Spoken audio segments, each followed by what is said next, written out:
which is self-love, the key to being a positive influence under stress. So that must have, I love that title. I hope it must have appealed to you to some degree because you're here. So I think it's a really, really rich place to explore for us all. Sure. Hey, before we go there, though, I just want to check in with people. Last week we asked you to pay attention to yourself or others around you and see if you could notice who's in the land of love, who's in the land of fear. Mm-hmm. Did anybody do that? Did you notice anything about yourself or others? Land of love, land of fear? Anybody paying attention? Catch themselves in the land of fear or appreciate being in the land of love? Yes, Diane? You're such a good student, Diane. You could go ahead and swallow. Yes. So yes, of course, it's because I need to learn so much. Yeah, I would notice when I'm in the land of fear. Good. And Okay, good. I'm saying good because most people don't know when they are. And when they are, knowing that you're in fear, then you can do something about it. You can be proactive. So when I have a client that says, oh yeah, I was noticing I was in fear all week, it's like, yay, great. Then you're awake. You're aware. So now you have a choice. So I'm curious, when you discovered you were in the land of fear, what happened then? Were you able to take some steps to get into the land of love, or what happened? Yeah, I know, I'm thinking. My husband's poking me and prodding me to answer. You both need to I'm confused. I'm thinking. Wake up, wake up.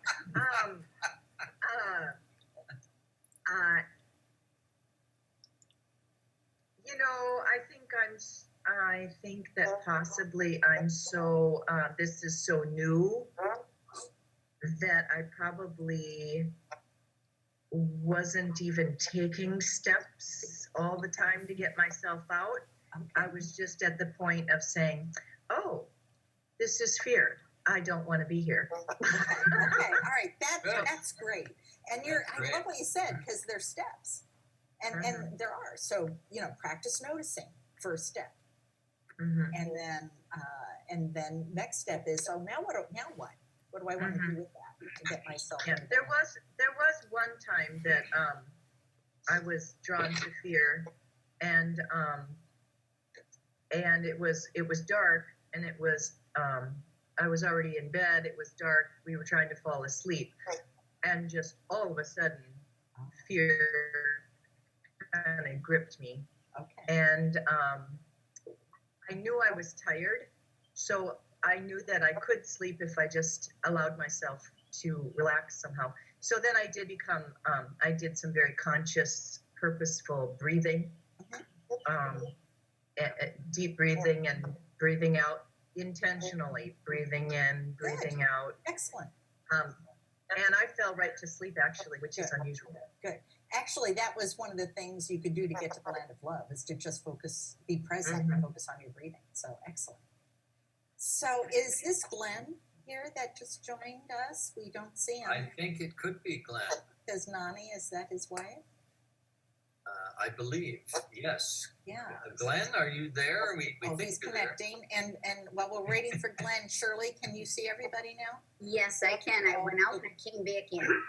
Oh, good. Lenora's back. Excellent. Great. There. Welcome back. Oh, are you talking to me? Hi. Yeah, hi, Glenn.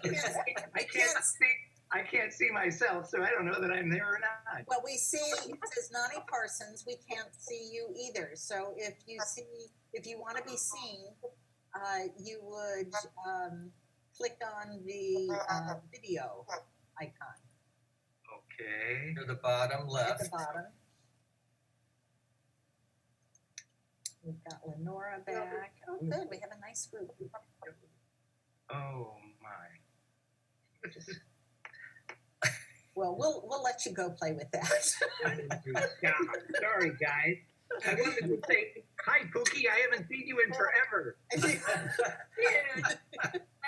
He always mute his line. Yes. Bless. I know you're there. I can hear your voice. Yes.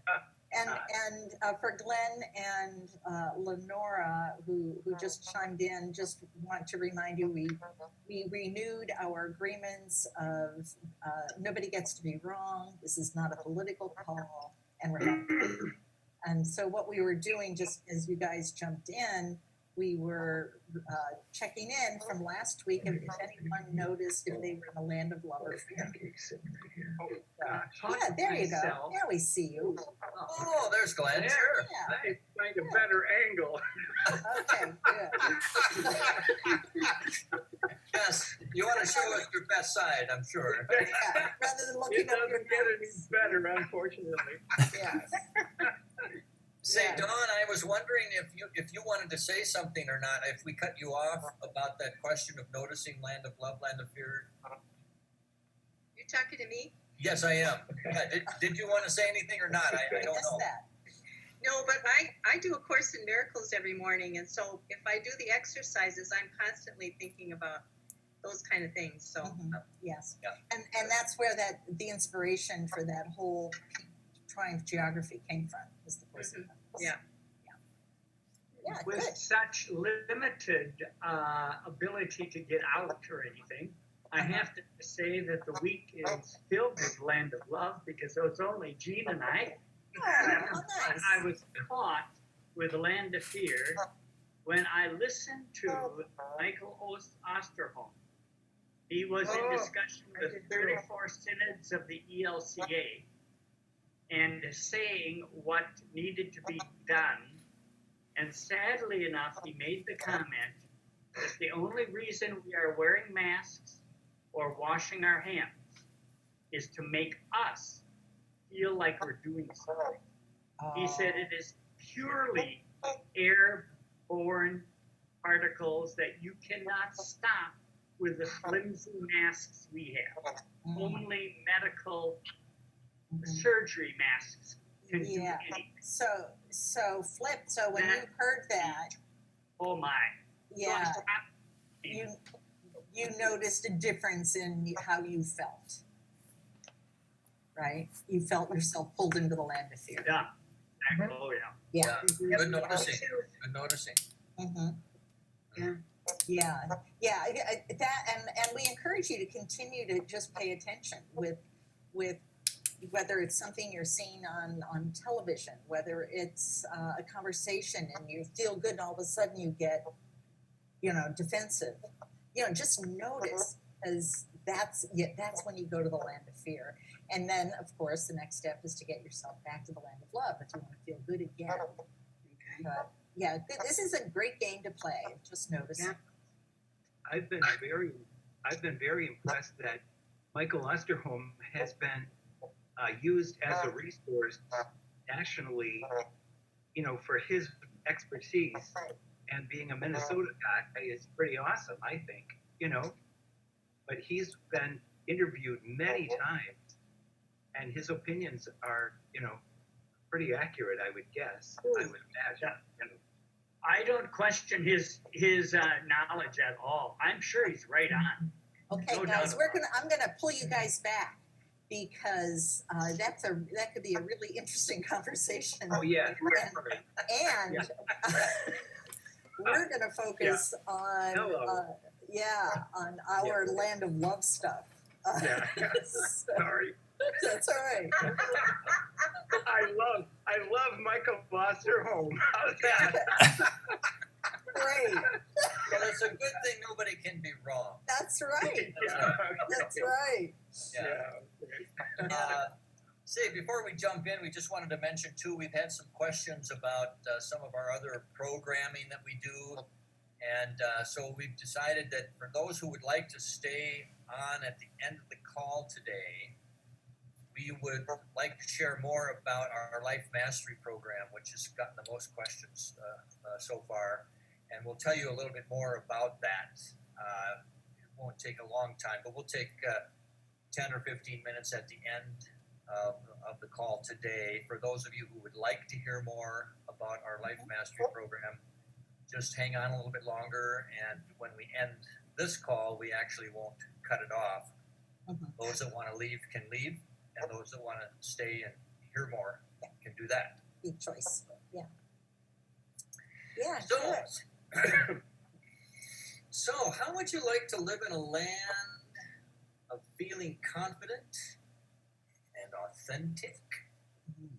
and trusting yourself in every moment? How'd that be? Yeah.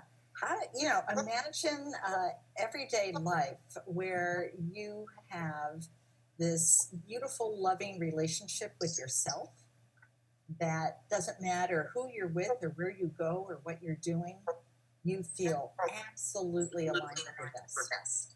How'd you like that? Yeah, and what would it be like to live a life where you are spontaneously and naturally forgiving yourself for your mistakes, as well as giving up being judgmental of others? Sounds like a dream. Yeah. Good. Well, this whole thing is a dream. It's just a really good dream. Yeah. Well, Yeah. we're going to approach answers to some of those questions today. So, actually, Kate and I were talking earlier this week, and we thought that, if we were to distill everything that we have learned over the last 17 to 20 years together, or even more than that, decades before that even, to distill everything that we've learned and taught over the last 20, 30 years to three of the most powerful concepts that we know. This is one of them. The idea of self-care, self-love, taking care of you, allowing the love to come in. We know that there's lots of love out there, but over the years, many of us have built up these roadblocks to letting the love in, and sometimes you think it'd be easy for us to do that, but it's not necessarily easy for everybody. Yeah, talk about practice. This takes practice to be able to love yourself. And we're not just talking about loving yourself because you did a great job. We get the star, like you did good. But we're talking about unconditional self-love that is always there, whether you're screwed up or not. Yep. It's No matter unearned. what's going on. Yeah, it's not love that comes to us because we did something right or well. It's love that's available to us all the time if we are willing to take it in, look for it. Yeah, and we're the creators of it. We're totally in charge of it. So we really are quite powerful in how we love ourselves, and if we do. So before we go any further, let's just take a quick look at and brainstorm a little bit about what has gone on in our lives. That this is kind of seems weird, or that we are our ability to love ourselves is impaired. What do you think? What have you experienced, or what do you notice? Yes, Marvel. I think early on we were taught certainly that performance is important. Oh, you're cutting out there, Funky. Oh. I'm going to push that back. Does that help? Okay, there. Now we can hear you. Okay. So I think early on we've been taught certain things, and we get praise when we learn to walk. Get praise when we drink from a cup, or all the in childhood development, and that's a natural thing. Our parents want the best for us. How we learn to survive. So, and then as that continues, I think sometimes some people will put the condition of love on you. Don't get loved until you accomplish this. Right. And then that can be very confusing. Yeah. Yes. That's the rule from people that we're dependent on. Right. Yeah. And they learned it from their parents. Right. Yeah. Very good. Yeah, where else? What other messages have we gotten growing up that self-love is not normal, a normal part of our upbringing? I guess I grew up with humbleness was stressed, not being a braggart, not being, just that kind of sort of don't catch yourself Yes. bragging. Yeah, that's even that. Yeah, you'd be chastised for it. Yeah. Yeah, that's so interesting and so common. That is so common, Glenn. I mean, we with people all over the country, and we hear that kind of messaging a lot. And what is so striking about that is if people think there's only so much love. Like you only have so much, so make sure you're giving it all away. Which really, when you think about it, doesn't make sense. Like that what we believe is that the more you are loving yourself and respecting yourself, the greater your love and respect of other people will be, quite naturally, because love is infinite. There is no limitation of it. I think my experience is similar to Glenn's. I grew up in a religious family, and I was taught over and over again not to be prideful. So I was always cautious. Well, don't think too highly of yourself. Don't give yourself compliments. Don't think good of yourself. Look for the good in others, but don't focus on the good in you. And that actually created a lot of problems for me early in my life until I could re-engage with this concept. So I'm kind of with you, Glenn, that I had that in my early upbringing. I did have too. Did you too? I feel like I always had a hard time accepting a compliment because it was like, wait a minute, is that really real or not? I shouldn't. Yeah. Well, what have I done? I shouldn't accept that. Whatever. So. Yeah, and really, when you look at the whole thing and just consider, how do we feel when we are loved, when we know we're loved? We have joy. Oh, we feel great about ourselves. That especially if we're loved unconditionally. And we're not just getting the message because you're a good girl. I love you, but I just love you for who you are. We feel good. And when we feel good and we're filled with joy, then naturally it's going to come out of us and we're going to love others more. It just makes sense. And it's so, it makes sense to me now. I didn't know it my whole life. Now I do and practice it. And I want it for everybody, to be able to experience that. Regarding the history of being humble, I've written a memoir, my grandfather on my mother's side, but I'm starting now to work on my father's side, and I've titled it A Modest Memoir, because everyone is so modest in what they've done. Yeah. That you can't admit that it's an excellent memoir, modest, appropriate, so. Yeah, isn't it interesting how those two things get collapsed? Like Glenn was saying too. The humility and the modesty, because being in the state of love is not about bragging or saying that any of us are better than anyone else. We're all lovable. We are all loved. So there is no distinction. Yet still, there's almost a level of shame or discomfort that can come over us if we dare to love ourselves.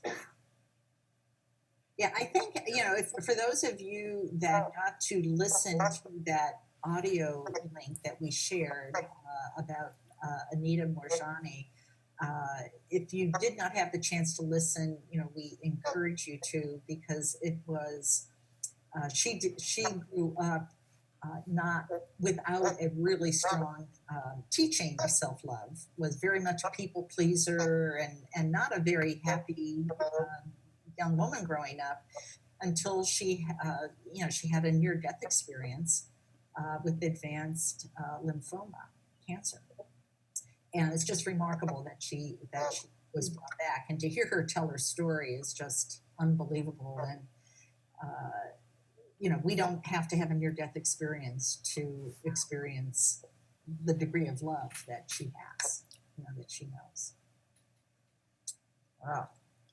I'm loving the point you made, Kate, about bragging, Mm-hmm. because I think that's one thing that none of us want to be braggarts, really. At least most of us don't. So we don't want to talk good about ourselves for fear of bragging, right? And what we're talking about is not about bragging, as you have suggested, right? It's not about us being better than anyone else. It's acknowledging that we are priceless, and so is everyone else. We're all on the same page, and it's not that somebody's better than somebody else. It's that we get to celebrate the beauty and wonder and miraculousness of every human being as created equal. Mm-hmm. Yeah. Then there was the whole idea of original sin and being a wretched sinner. And I read a book by Matthew Fox called Original Blessing. Boy, that really related. I thought, yeah, that's what it is. It's Yeah. original blessing. I can buy that. Yeah. Yeah. Yeah. Yeah. Well, it's not too late. It doesn't matter where we are in life. And, it's been since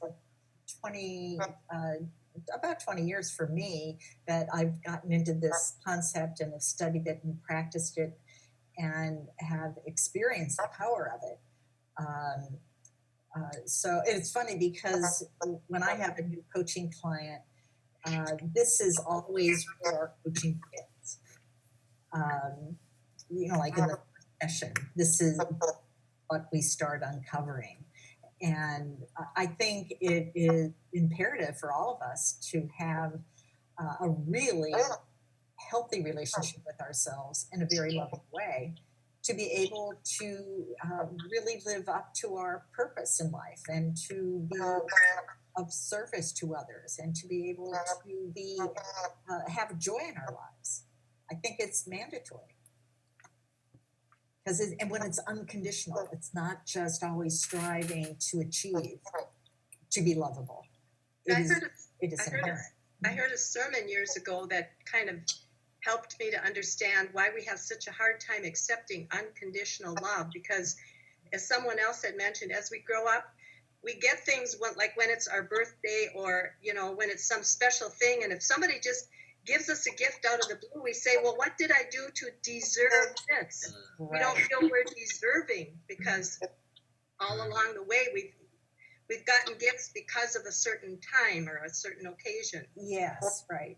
Mm-hmm. Yeah. And then if you don't get a gift, what does that mean? If you happen to even grow up in a home where saying I love you was not said. Mm-hmm. Yeah. Even on your birthday, or there was no expression. There's a lot of humans on this planet that have not experienced love from others and certainly don't have it for themselves. The beautiful thing about self-love is you're in charge. You don't have to wait for somebody else to express love to you. Great if they do. Let the cup overflow with that. But, we can love ourselves when we practice that so well that we can, it's extra if somebody else is loving me. How's that?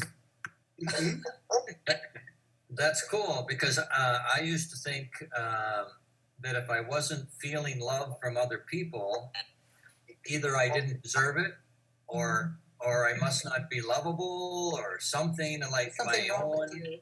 my own lovableness depended on what other people did. Yeah. how other people treated me. And that's a very vulnerable position to be in, because you're just so dependent then on what other people do that you don't have control over your own feeling good. Yeah, what's been fascinating for me over the years with the different people I've worked with is whether they're kids. From about, I have found the younger kids totally love themselves. They tend to kind of lose that by the time in their upper grade school age into middle school, and then by high school they're totally self-conscious about it. You're nodding. You see that, and so it's fascinating to see that progression. And then it doesn't matter who the adults are. I mean, when I had a client who had 2 PhDs from Yale. One of them was in the divinities, and she just did not look.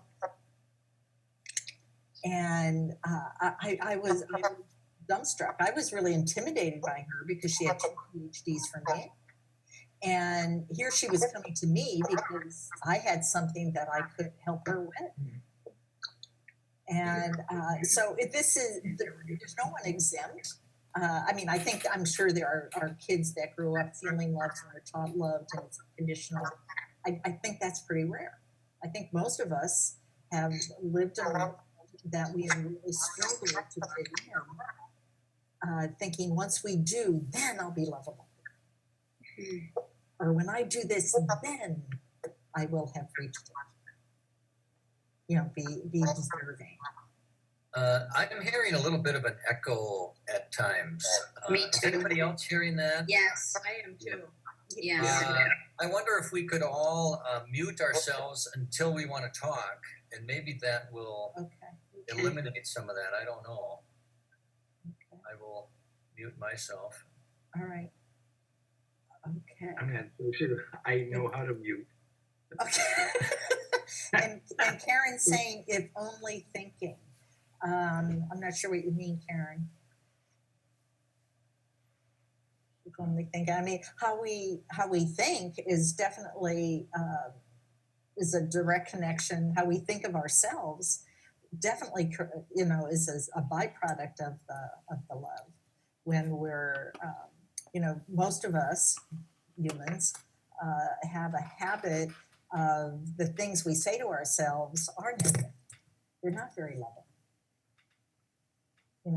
They are more judgmental put downs. Like, oh gosh, you blew it again. Oh, look at that. Oh, she's much better at that than you are. You're never going to make. I mean, that's what typically the kinds of things we're hearing in our own heads. So it takes practice to replace those messages with loving messages. Yeah, I'd like to take us in that direction if we could. I mean, we could probably talk a long time about how we get ourselves into these messes. How we got here, yeah. Yeah, but we of course want to also talk about how do we get out of that. It's like, so I'm curious as to how do you all go about loving yourself when you are able to give yourself permission to love you, to care for you, to treat yourself with kindness, whatever, however you want to say that. How do you go about doing it?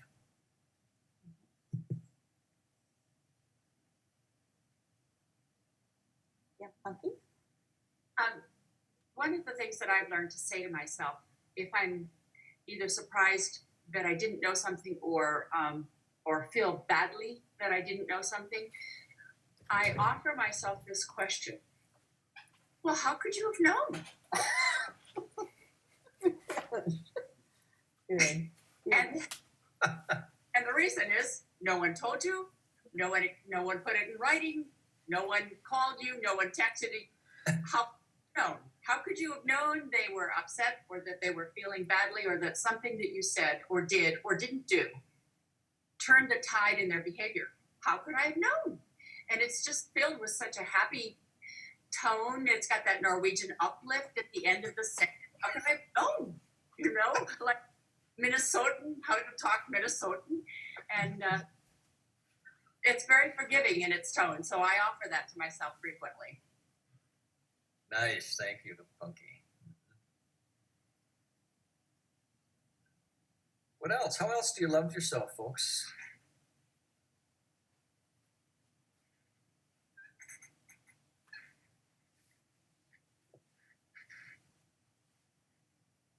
I think taking time for myself. I feel so good when I exercise, and I love music. Just taking time to do the things that make me feel good and give me joy. Mm-hmm. Lovely. Yeah. Yeah, go ahead, Gary. One of the things I've learned through my life experiences, which is including the stuff of being a firefighter and EMT, is that first and foremost, you have to take good care of yourself. So if I get into stress points, I have to stop and think, all right, you need to eat well, sleep well, take care of yourself, try and be happy. And that you have to put emphasis on that. It's okay, it's time to take a breath and take care of yourself. Mm-hmm. Love that. I'm afraid that I have only learned that in retirement. Oh. That I kept myself so busy in my working years that it was in retirement I decided to take the time to love myself with proper rest. And I've always worked out, so that's every day. So, but also adding now at home some yoga and some daily, very liberal-minded devotionals that have been very helpful to me. Mm-hmm.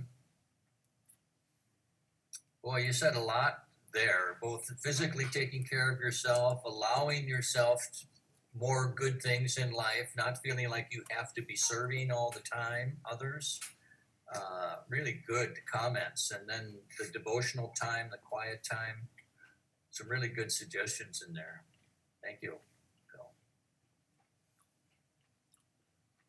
One of the things that I'm working on, it seems like when I'm learning a new pattern, it takes me 10 or 15 years to get it down, you know. And one of the things that I'm learning now is how to ask more for what I need and what I want. You know, because I spent so much of my life thinking, well, I didn't have a right to that, or I wasn't supposed to, or if I was a really good person, I wouldn't want things for me, you know. And I'm trying to get over that and allow myself to ask for what I need and want. And I think that's a way that I'm loving myself.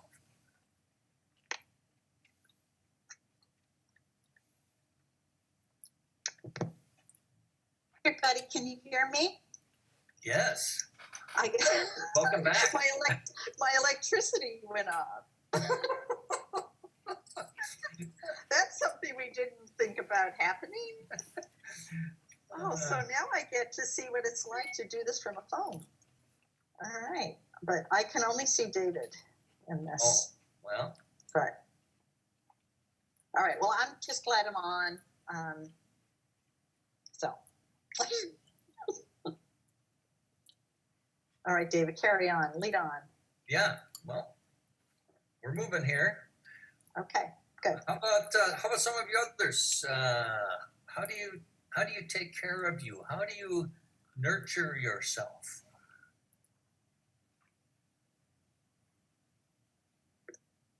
I spend the money on fresh fruit at the grocery store. It's Great. Yeah, they 0 calories if you're following Wellness Works, which is formerly known as Weight Watchers, and I figure I'm buying it so it's helping everybody all along the food chain to clear back to the farmer. You're loving everybody. Yeah. Yes. I want to share a practice that I do, and those of you who have been in our workshops probably have heard me say this, that I've gotten into a practice that when I go to bed at night and I lay my pretty little head on the pillow, I'm like tucking myself in, and I'll say, I love you, Kate. And that's my last thought as I'm going off to sleep, is that I'm giving myself this love, as just like I would if I was putting a baby to bed and tucking them in and kissing them on the, I can't kiss myself on the forehead, but I can say I love you, and tuck myself in with that. I also do that during the day, and I've gotten into the habit, and it happens automatically now, I don't even have to think about it, that if I make a mistake, and I make plenty, that as soon as I do, my thought is, I love you, Kate. That I love me anyway, even when I mess up. And it's a muscle that I've worked it so much that it's spontaneous and natural now. I don't even have to think about it. I love it that you go there first. You know, my tendency would be to, when I make a mistake, would be to go first to, okay, how do I fix this? Yeah. But you go first to, oh, I love you. You're okay. It's okay. And I think that's so cool. You know, it's like, oh, okay, yeah, I'm okay. All right. Now I can go to, is there anything I want to do about this? But at least I've gotten the part in that, hey, I'm lovable. I'm okay, even though I made a mistake. Yeah, I'm actually, when in my day, I love yous that I give myself, I'm actually more in a better state to solve a problem. When I'm in a positive state of mind, in a land of love, rather than fear, like, oh my gosh, I screwed up. What are they going to think of me? Blah, blah, blah. You know, I'm not creative then in problem solving. I'm like, oh, it's all right. You know, I'll figure it out. You know, and I'll apologize if I have to, you know, whatever it is, I'll just do that. But I do it, it's easier for me when I'm in a healthy state of relationship with myself. So. I think it's really interesting that you go straight to, I love you, Kate. Yeah. We like with my loved ones, they'll do something strange or a little off. And my inclination sometimes, especially with the kids, like, oh my gosh, I love you. That's such a quirky thing. But I never did it for myself. So I like the idea. Yes, I know. Well, good. And I love what you're saying, Lenore, because some of the things and ways that we do show love to other people, why not to yourself? Like, why should you miss out on that? And I love it that you said that. That's great. Like, that's a great way to practice it. What is it we say? I mean, you know, another thing is, and David has heard me say this a million times, is when I mess up and I'll say, gotta love me. You know, that is, it's you know, like the little kid that, you know, Lenore is describing.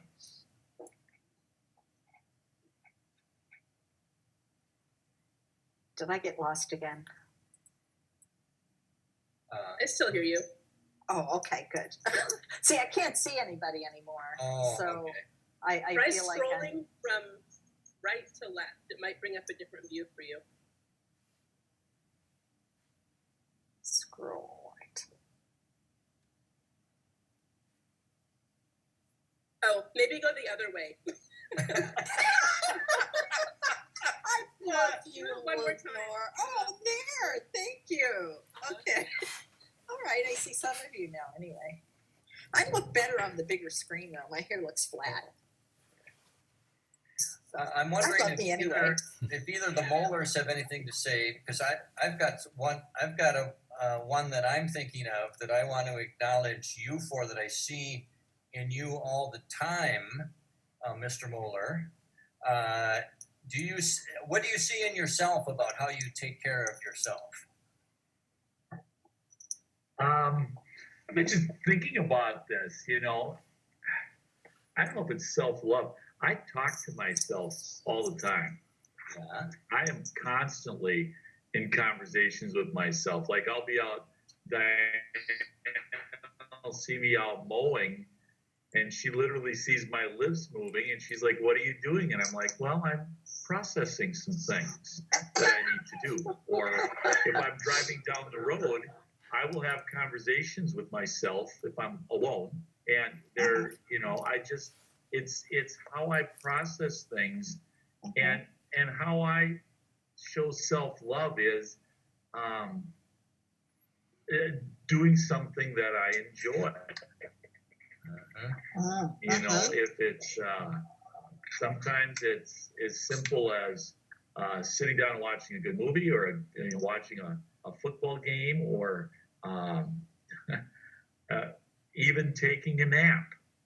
Absolutely. It's that's something that I do. It's I find, especially when we have people that are constantly trying to, you talk about, where do we learn this behavior of not self-love.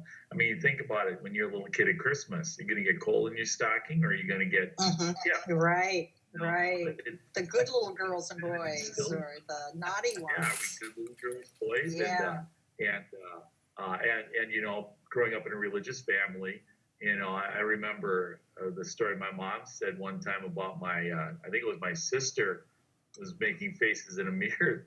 My mom made the statement about, Satan's doing that to you. He's standing behind you. My sister backed up right to my mom and said, "There's nobody behind me but you, Mommy." Put me into that. But growing up in a family where religion was and Christianity was in the forefront, it was God knows if you're good, and He knows if you're not, and so it's hard sometimes to be that self-love. And I think the humbleness that was talked about, that's a Scandinavian trait. I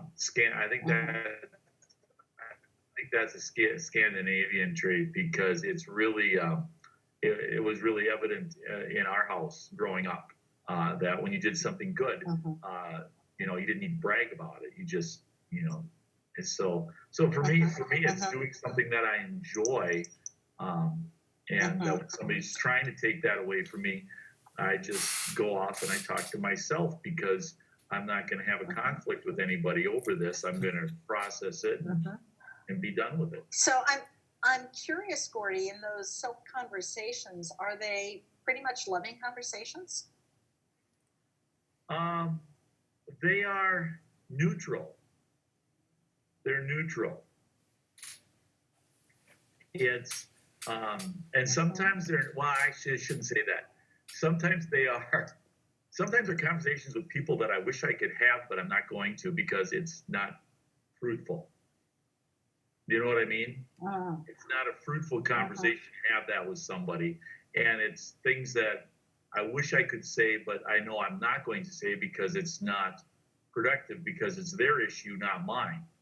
And I want to make it my issue, but I'm not going to. So I just, I can't really answer that, Kate, if it's Okay, that I was just curious. Yeah, I mean, I've been known to talk to myself, and I wouldn't have very nice things to say. So, Yeah. That's I don't true. do that I like anymore. that sign there. Be careful how you're talking to yourself, because you are listening. That's true. Yes. Yeah, we have a pile of quotes to speak to anything, but yeah. One of my quotes that I came up with on Facebook is, "Be careful what you say to yourself. You may believe it." That's true. And yeah, if you're telling yourself that you're worthless and ugly and dumb and all those things, and you believe it, boy, then the world loses a beautiful soul.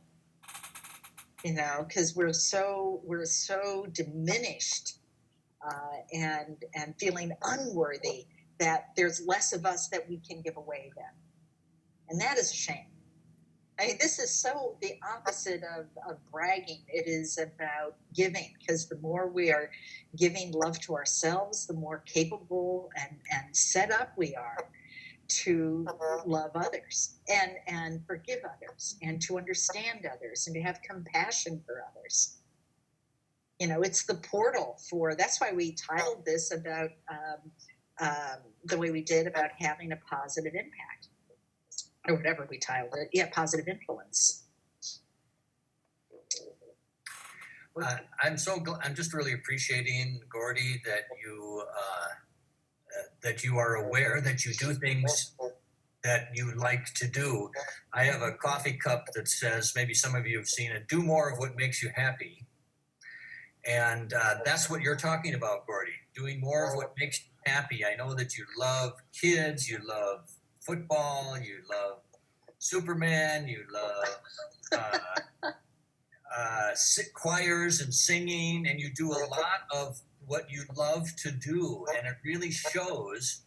And that joy spreads over to those people that are around you. At least when I'm in your presence, I see that joy, I experience that joy spilling over onto me, because you do a lot of things that make you happy. And I just love that. Thank you. Yeah, I do. I mean, if something makes you miserable, Yeah, I'll tell you, we sure need more than an hour for this topic, don't we?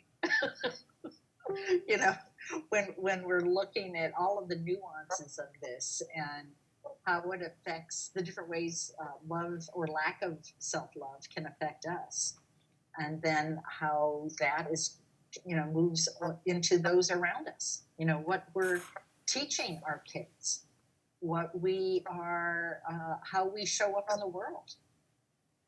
You know, if we're not seeing ourselves as worthy and we're staying quiet because we're afraid to be heard, boy, then, you know, we're missing out on what they have to say. That's a shame. I'm just getting my electricity came back on, so with one hand, I'm multitasking, getting myself back on the big screen here while I'm talking. By the way, Kate, I think I just figured out where this little echo is coming from, and I think it's coming from you. No. And, I love me anyway. well, of course you do. I think it's when you move, you've got your earbuds in, and when you move, somehow it picks up ambient noise or something. Okay. We might want to work on that. Okay. I haven't noticed it before today, but Yeah. so Okay. here's what I'd like us all to imagine a little bit. You know, imagine into the future, if we practice of loving ourselves more, being kinder to ourselves and how we think about ourselves, how we talk to ourselves, how we treat ourselves. If we do that more on a regular basis, then what is our life likely to look like in the future? Will it be better or worse or the same? Just to imagine what that could be. If we all loved ourselves a little more. And what would be our effect on others if we loved ourselves more? If we had more to give, if we had more energy, if we were healthier, how would that spill out onto others?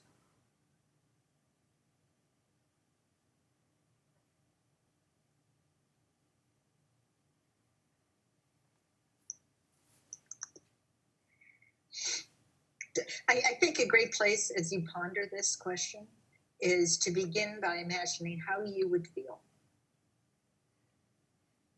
Because it's how we feel is what we project. You know, if we're feeling miserable and we're not smiling, we're going to have an impact. All right, so Karen's responding, powerful, beautiful. Yeah, we are that powerful.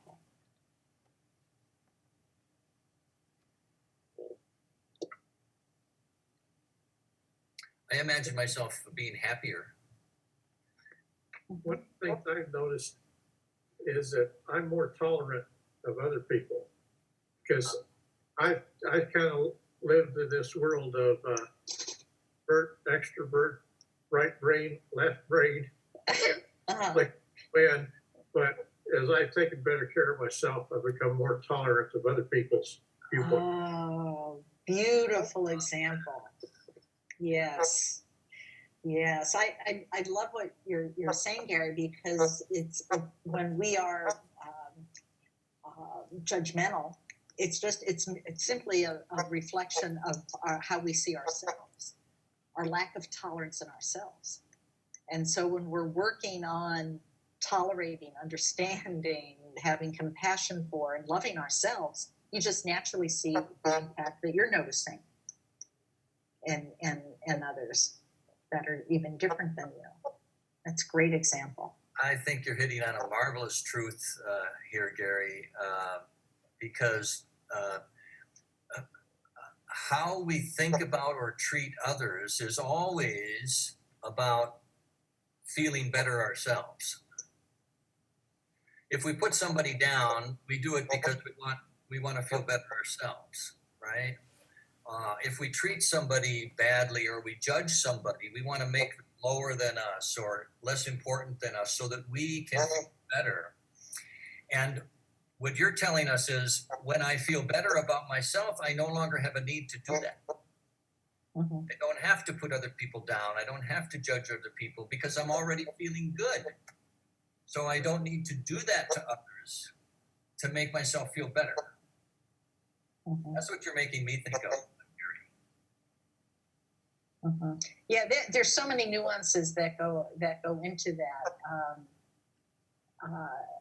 It's really a fascinating thing to explore the power we have. That all comes from love. The relationship, we always say when we're doing our workshops, that the most important relationship you have is the one with yourself. And to be clean with that. To be loving and forgiving and understanding, all that with the relationship with yourself. And the rest kind of takes care of itself. So I'd like to hear a few comments from people just briefly.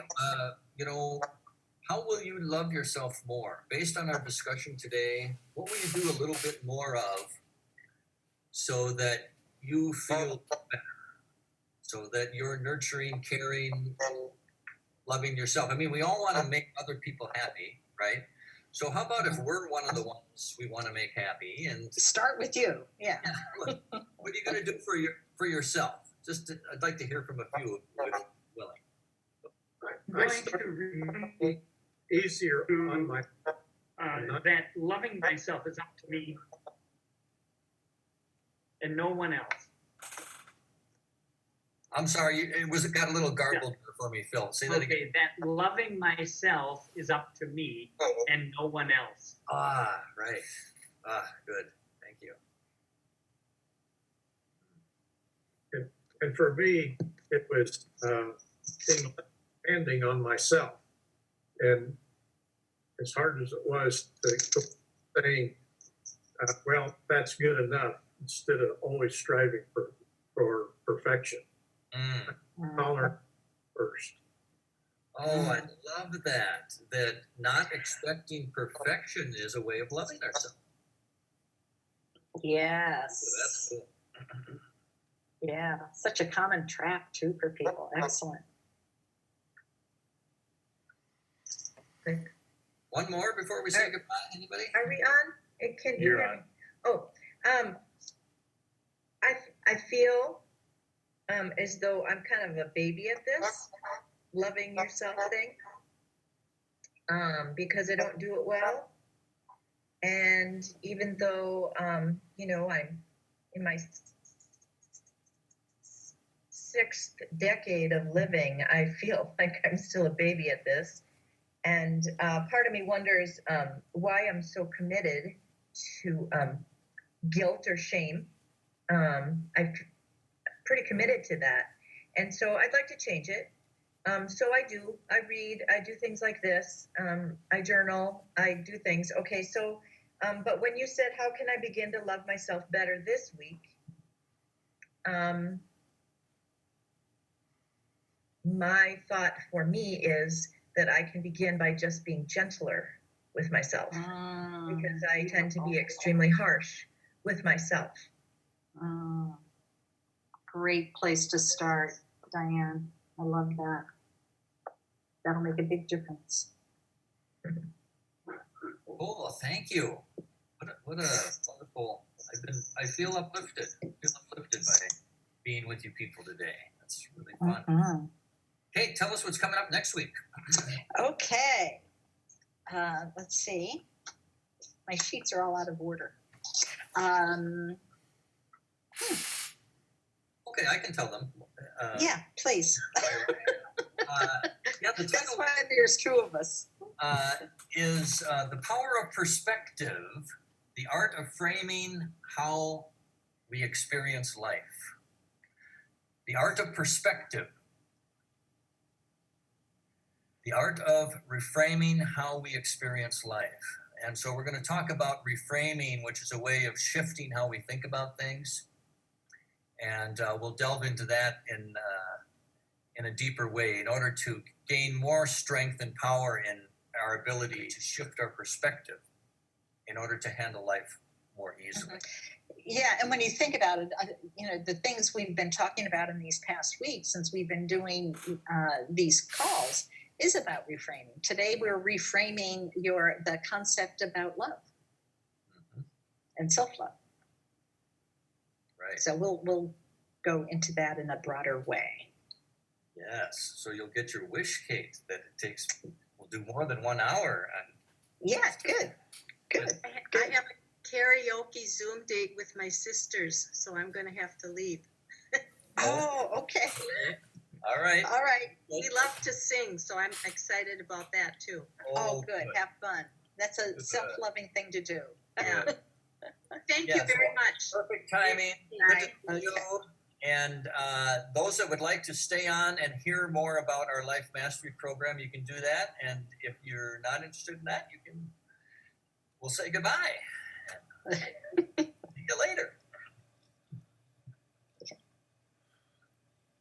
Bye all. For anybody who's leaving, I can't see, so I'm blinded here. I can just see you, David. Oh, that's too bad. I know how much fun it is to see people.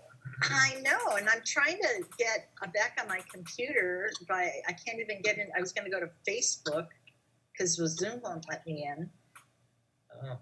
So I see Shirley's here. Okay, yes, I'm here. Good. Great. Good. Want to learn more? Okay, great. Well, we have more. We have lots. We have lots more. Yeah, we've had so much fun, Kate and I, over the last number of years, creating programs that actually come out of what people seem to want and need for themselves. And we've kind of embraced our own vision for what we want to do with our lives as being an influence to help other people live dynamic, exhilarating, fulfilling lives. And that's not important to everybody, but for those for which that's important, I mean, it became important to me the more I realized, hey, we only go around once, folks. And if I'm only going to go around once, then how about I make it the best that I can make it? Why settle for ordinary? And once I made that decision, I started, attending more workshops and reading more and doing all kinds of things, hanging out with growing people, so that I could make the best of my own life. And I think Kate and I, the reason we got together is because we both shared that value of wanting to live life to the fullest. Yeah, and before I was going to say something that, David, can you stop the recording? I can't get in. Oh, wait a minute. Maybe I can stop video. Oh, wait, I think I can on my phone. There. Because I don't see how to do it. Oh, wait a minute. It just stopped my video. No. Well, maybe we'll just have to put up with it. And so it's a little bit longer recording. I don't think I can do it from. Shoot, you can't. Okay. All right. Okay. So anyway, one of the programs we developed, we have a number of programs, but one of them we developed, we call our Life Mastery Program. And really what we wanted to do is create a program that was comprehensive, that met people's needs in terms of learning in different styles, and that gave them more than they could possibly take in. It's like, how can we give people so much that they have trouble taking it all in? And so we developed this Life Mastery Program that consists of a number of facets. And one of the elements is that we do 2 different weekend workshops where people gather together. It's a little bit more difficult these days, but we're expecting things will improve as time goes on with the virus thing. In fact, we're crossing our fingers that we will start our small groups again in June. We're hoping that will happen. But several times a year, we put on these workshops which focus on helping people develop excellence and satisfaction in 10 different areas of their lives, whether it be relationships with a spouse or significant other, whether it be relationships with coworkers, my career, Yourself. relationships, right? It's like we want to provide tools that will help people get everything that they want out of life. And so it starts with two workshops. I shouldn't say starts with, that's included. We throw somewhere throughout the next year or more than a year, if you need a year to complete it. We'll make sure that you get access to these workshops, because we try to do one every 3 months. It's been a little slower now because of the virus, but so we do them frequently and periodically, and so it's not like if you join the program you have to know when the next workshops are. You don't have to, because we just keep repeating them, and you can come when you can come. Yeah, and we stretched all of this out over the years, over an entire year, and sometimes it even goes over a year to get those workshops in for some folks, so they can pace themselves, so that they are, when they're really committed to their own life mastery, that they can use all the things that we're giving them. Using the coaching is one element.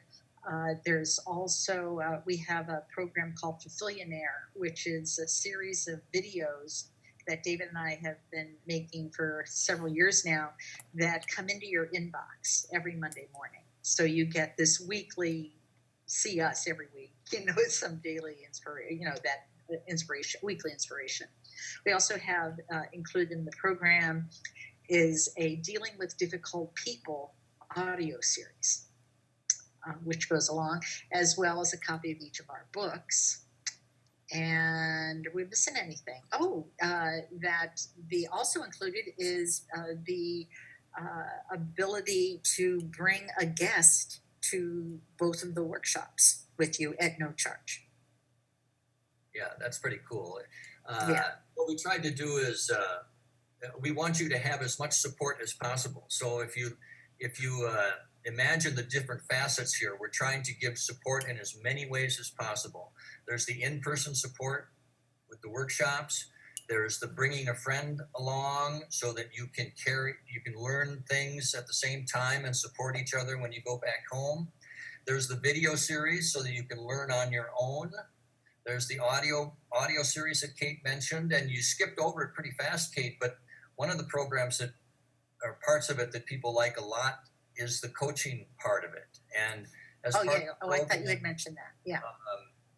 Everybody gets 12 coaching sessions if they want them, which are kind of private one-to-one sessions with Kate or I. You get to choose, but it allows you to get the personal attention, the group attention, the internet connection, the audio, the visual connection, and so it serves to support you over, our picture was a span of a year. If it takes longer to do that, that's all right. So that you can have that support over the long term to make permanent positive changes that you want to make in your life. And so that's kind of the basics of the program.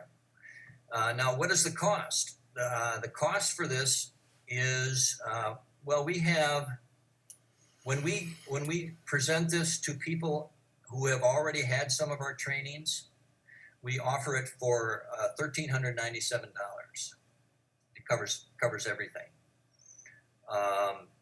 Kate and I were trying to figure out a way, how can we make this easier for people? As far as where the workshops are going to happen, for example, we can't predict that exactly.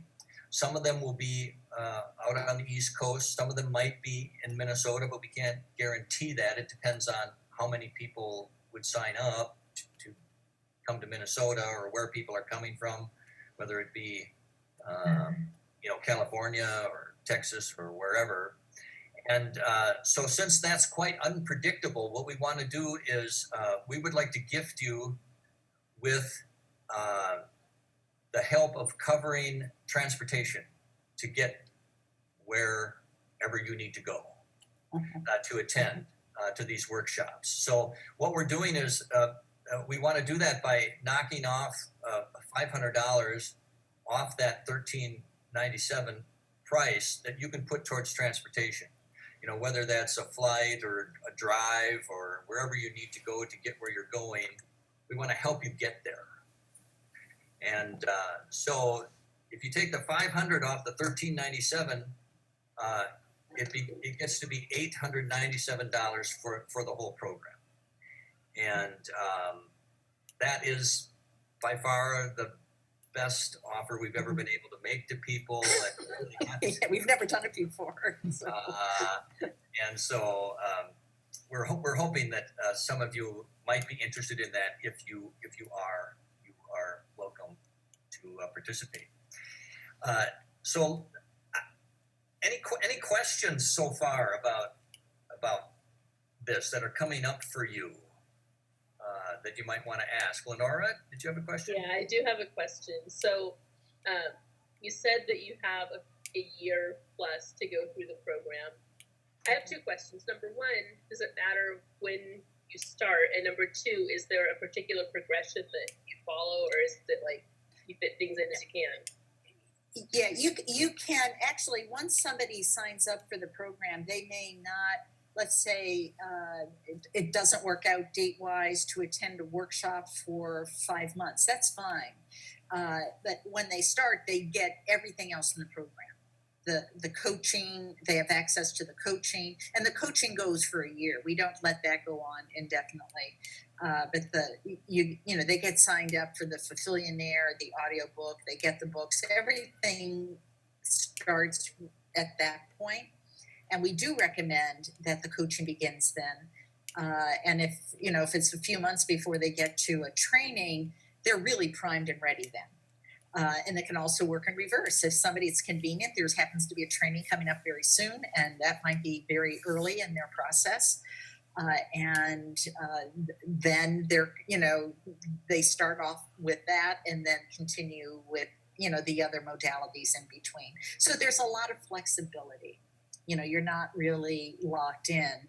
And we want to make it work for everybody because we know everybody's schedules are different. And what do you need? Like, what will work for you? That kind of thing is how we like to adapt, so people are not locked into a certain schedule. Does that answer your question? Yeah. Okay. I have a question. Mm-hmm. So this idea of a guest, let's say I want to do this and Gordy is the guest, right. And we both take part in the workshops and we do everything.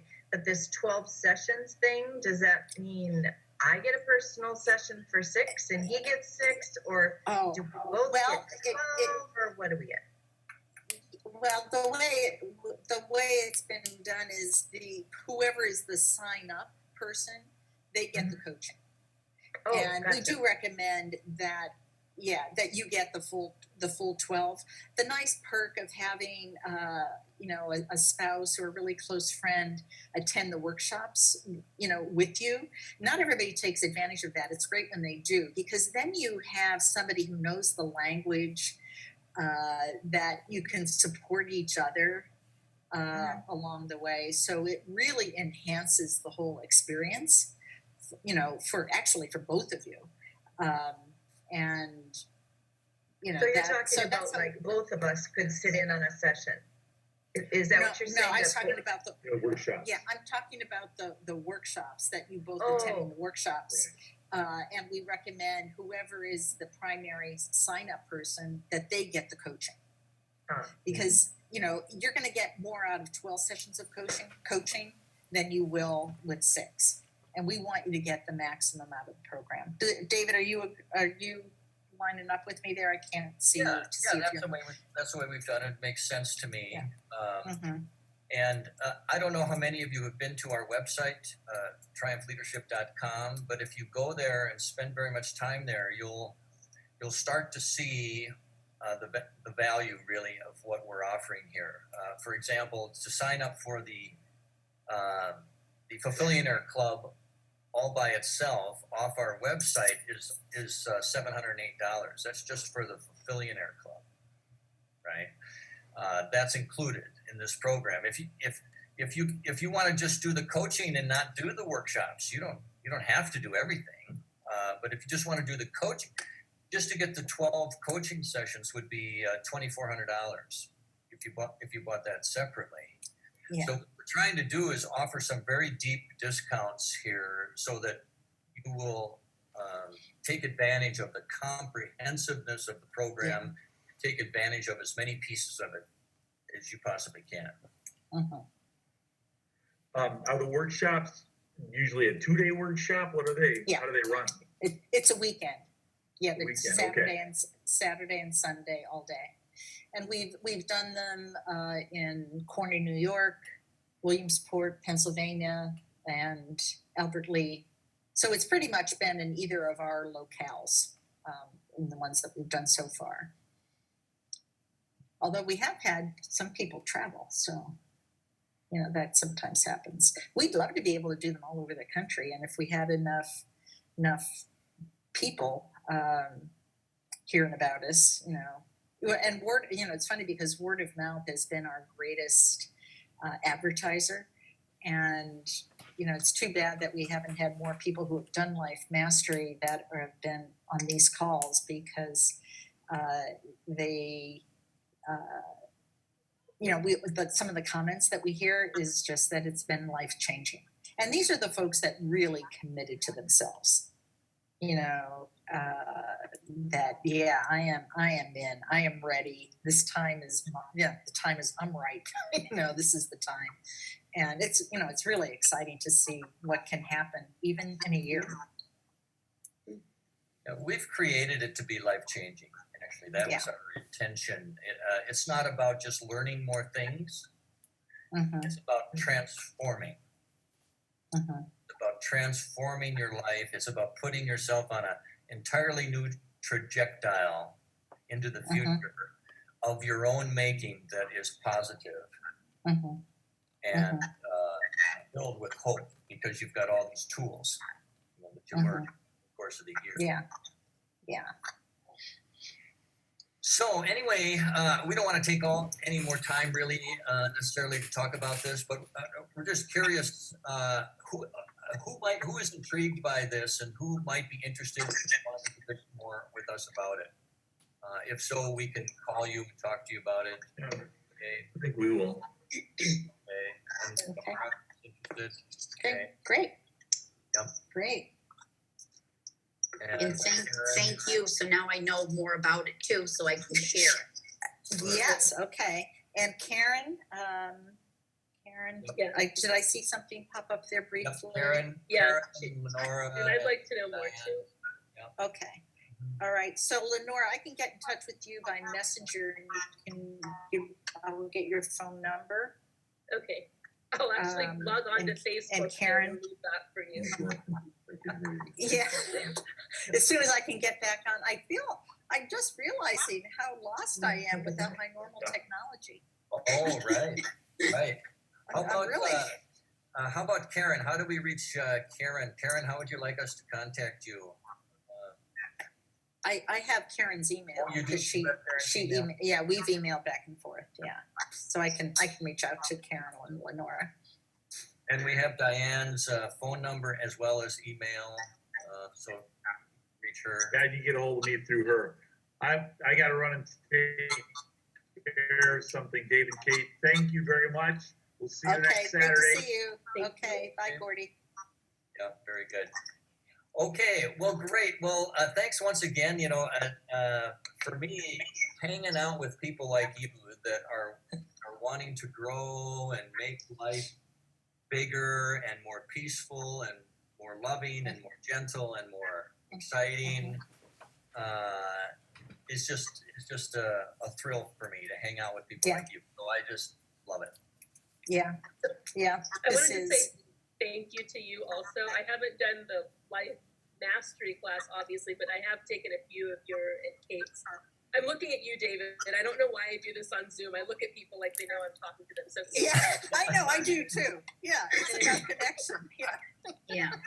And I have grown a lot through just those 2 or 3 experiences. So I'm excited about learning more Oh, about you. wonderful. Oh, thank you. We'd love to have you, Lenore. I was so tickled when I heard from you after so many years. That's great. Yeah, good. And we have a whole lot of new material since you saw us. And Karen is saying Happy Mother's Day to everyone in the chat room. So Yes. echo that. Yes. You to all too. the mothers. Thank you, you too. Yeah, thank you. And so we will be in touch with Karen and Lenora and with Diane. And we can talk more about the details. Okay, and stay tuned for a link for next week's call. Thank you so much, both of you. Okay, welcome. good to see Thank you. you. Thank All you. right, have a great Thank day. you. Bye-bye. All right, see you later. All right, Bye. Bye-bye. bye.